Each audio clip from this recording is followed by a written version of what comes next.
नमस्कार, आप देख रहे हैं न्यूज इंडिया। आपके साथ मैं हूं अभिषेक।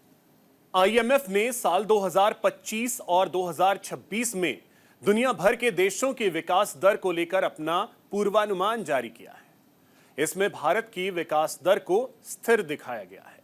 साथ ही अनुमान जताया गया है कि बड़े देशों में भारत 6.5% की ग्रोथ रेट के साथ सबसे तेजी से विकास करेगा।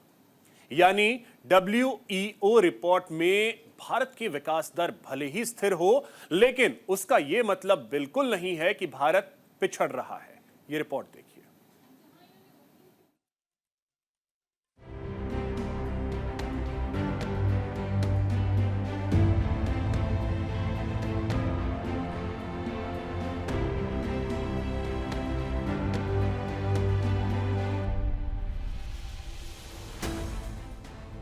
अंतर्राष्ट्रीय मुद्रा कोष यानी IMF ने अपनी वर्ल्ड इकोनॉमिक आउटलुक रिपोर्ट में भारत की आर्थिक वृद्धि के लिए अपने पिछले अनुमान को बरकरार रखा है।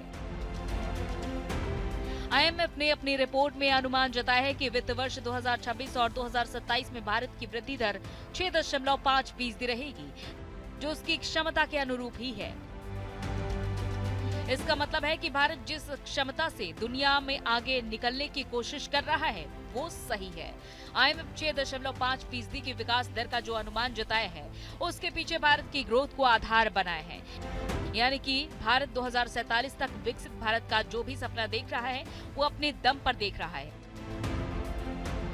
अंतर्राष्ट्रीय मुद्रा कोष के आंकड़े भी इसी ओर इशारा कर रहे हैं। दुनिया में भारत का डंका। आर्थिक मोर्चे पर भारत के लिए खुशखबरी। भारत सबसे तेजी से बढ़ने वाली अर्थव्यवस्था। 2 सालों तक पराठा भरेगी इंडियन इकोनॉमी। वैश्विक विकास दर के 2.7% का अनुमान। FY26, FY27 में भारत के 6.7% ग्रोथ का अनुमान। FY25 में भारत के 6.5% ग्रोथ का अनुमान।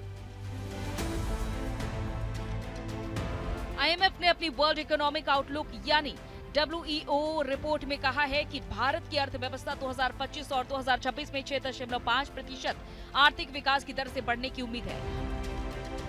IMF की भविष्यवाणी ऐसे समय में आई है जब विश्व बैंक ने अगले वित्तीय वर्ष में भारत की अर्थव्यवस्था के 6.7% की दर से बढ़ने का अनुमान लगाया है।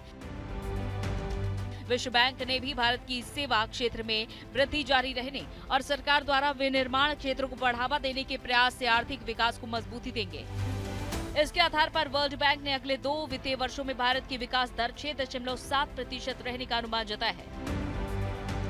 IMF और वर्ल्ड बैंक के अनुमान में सिर्फ 0.2% का अंतर है। यानी भारत के नजरिए से देखें तो ज्यादा अंतर नहीं है। इसके बावजूद बड़े देशों में भारत 6.5% की ग्रोथ रेट के साथ सबसे तेजी से विकास करेगा। ये प्रधानमंत्री नरेंद्र मोदी की दूरदर्शी नीतियों और कार्यक्रमों और उनके कमिटमेंट का परिणाम है। आज भारत न केवल देश में बल्कि विदेश में हर स्तर पर, ग्लोबल स्तर पर भारत को सम्मान की दृष्टि से देखा जाता है।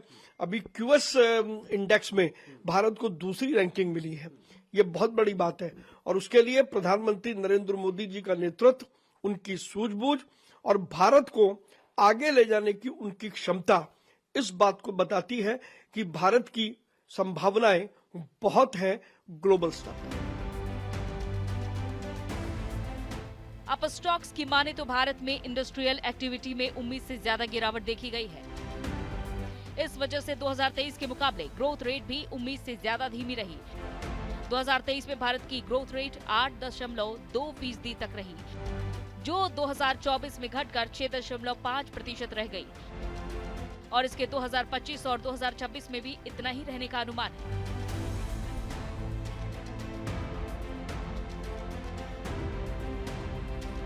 भारत को मिलेगी रफ्तार। भारत के सेवा क्षेत्र में होगा निरंतर विस्तार। भारत में विनिर्माण गतिविधियों में मजबूती। लॉजिस्टिक्स इंफ्रास्ट्रक्चर में सरकार की सुधार नीति। टैक्स सुधारों की पहल से भारत में विनिर्माण को बढ़ावा।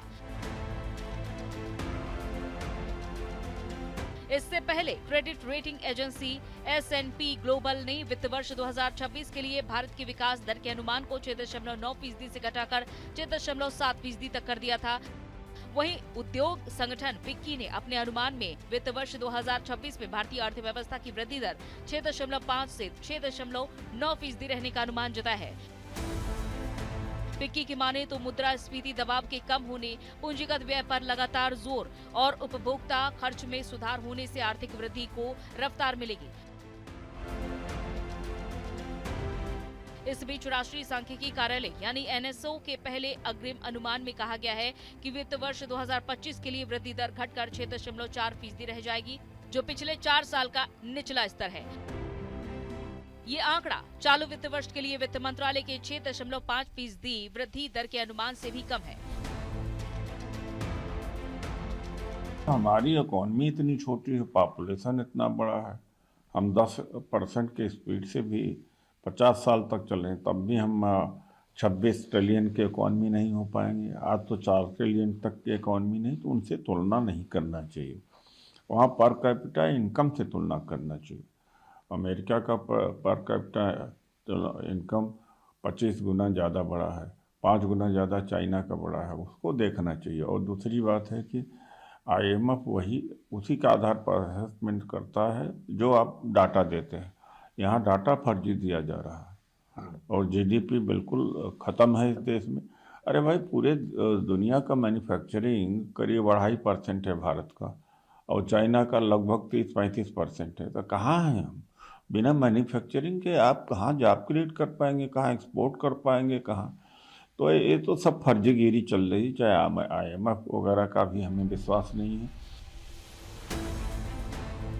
वित्त मंत्रालय ने अपनी मासिक आर्थिक रिपोर्ट में खुलासा किया है कि अक्टूबर से दिसंबर की अवधि के लिए वृद्धि दर की स्थिति अच्छी दिख रही है। इस दौरान ग्रामीण मांग में मजबूती और तिमाही के पहले 2 महीने के दौरान शहरी मांग में सुधार दिखा है। भारतीय रिजर्व बैंक ने वित्त वर्ष 2025 के लिए अपने वृद्धि अनुमान को 7.2% से घटाकर 6.6% कर दिया है। केंद्रीय बैंक ने अपनी वित्तीय स्थिरता रिपोर्ट में कहा है कि ग्रामीण खपत, सरकारी व्यय, निवेश और सेवाओं का दमदार निर्यात ऐसे कारक हैं जो वित्त वर्ष 2025 की तीसरे और चौथे तिमाही में आर्थिक वृद्धि को गति देंगे।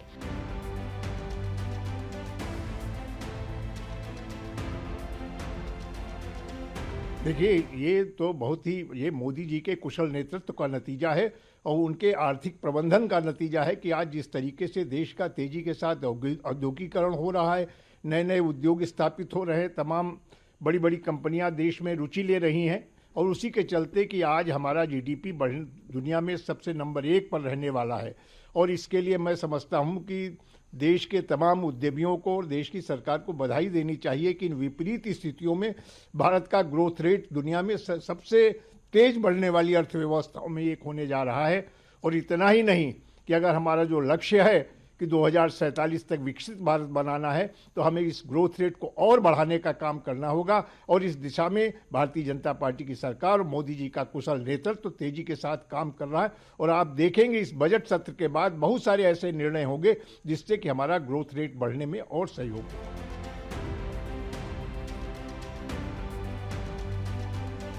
अर्थशास्त्रियों की माने तो ग्रामीण मांग में मजबूती के साथ साथ कृषि और सेवा क्षेत्र में लगातार उत्पादन से भारत को वृद्धि की राह पर आगे बढ़ने में मदद मिलेगी। पहली छमाही के दौरान वृद्धि की रफ्तार को मौसम संबंधी संकट ने भी प्रभावित किया था, मगर खरीफ की बुआई में सुधार होने से अच्छे संकेत मिल रहे हैं। आगामी तिमाहियों के दौरान वृद्धि पर उसका सकारात्मक प्रभाव पड़ने की उम्मीद है। उधर IMF का कहना है कि दुनिया भर की बिजनेस पॉलिसीज को व्यापार संगठन के कानूनी ढांचे के मुताबिक साफ होना चाहिए। इससे बाजार में अनिश्चितता और अस्थिरता कम होगी। ऐसे में समझने वाली बात यह है कि भले ही भारत की विकास दर में गिरावट का अनुमान जताया हो, लेकिन स्थिरता भारत के लिहाज से अच्छे संकेत है। इसका एक पहलू ये भी है कि भारत की विकास दर के आगे बढ़ने के रास्ते मजबूत हैं। न्यूज इंडिया के लिए संजीव कुमार की रिपोर्ट।